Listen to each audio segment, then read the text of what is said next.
Hi everyone. In this first video we will discuss true-false statements in homework 12, and first two statements provide is counter-examples in the analogy between the topics Euclidean space and the Hermitian space. In this analogy we consider the Hermitian matrices, and we also see that their eigenvalues are always real even though they don't always have the real entries. So to see this statement is false, it's enough to consider a matrix which contains non-real entries. And my counterexample will be the matrix 1, 1 plus I, 1 minus I, and 1. Here I is the root of this equation. This is a complex entry. And we can easily check that this is equal to A star.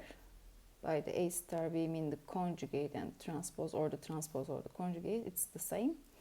You can easily check that, but please check it is Hermitian.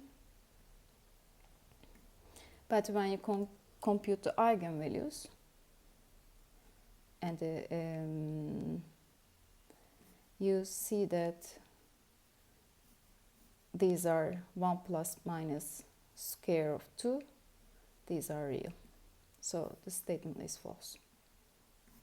You can provide more examples. And statement 2 is also easy. We want to check that A star if identity or not. You just plug in the equation.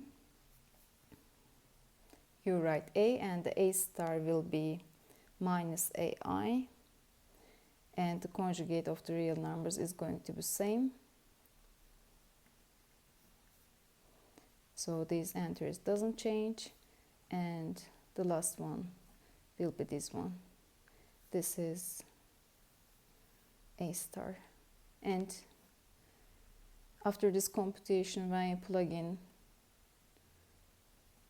minus I or I for A in this matrix, we get the matrix 1, 0 and 0, 0 entries. So this is not identity. This is neither unitary nor orthogonal. So the statement is false. And just the extra information, if it is orthogonal, this is unitary, because the complex numbers contains the real numbers as an isomorphic copy. You may extracting some examples if it is true or not, which is unitary but not orthogonal.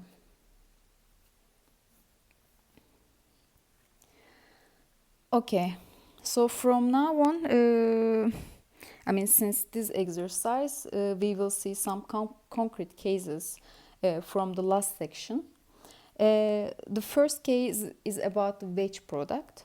And the only information I want to give for this exercise, this wedge product is a tool to measure if the given set is free or not. And for this case, for k bigger than, strictly bigger than n, you may consider k many bases, k many vectors, and in n-dimensional vector space this is always dependent set. So the wedge product of these vectors will be 0, so we may conclude that this is 0 because of the dependence.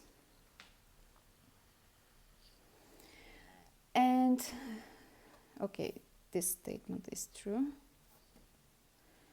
And correspondingly, the info we use in the third statement, I want to explain exercise 5 first. For the wedge product, if the vectors are linear, they are dependent, right? For instance, if you consider V wedge V is going to be always 0, right? Because of the linear dependence of itself. But by the hint in the announcements I sent, if we consider the vector v as tuple, and here we are still in the case u and v are equal to itself, it's going to be matrix multiplication.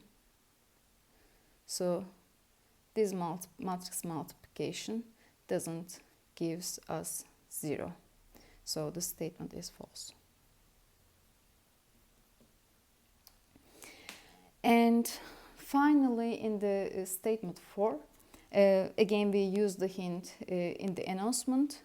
You may consider, okay, some of them told that you don't see the tensor product for different vector spaces, but for this problem, for this statement, it's not a problem.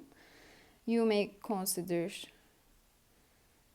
they are the same, and only by checking the dimension over K, we see that the Cartesian product of two spaces of itself is 6, but the tensor product, the dimension of the tensor product is the multiplication of the dimensions. This is 9.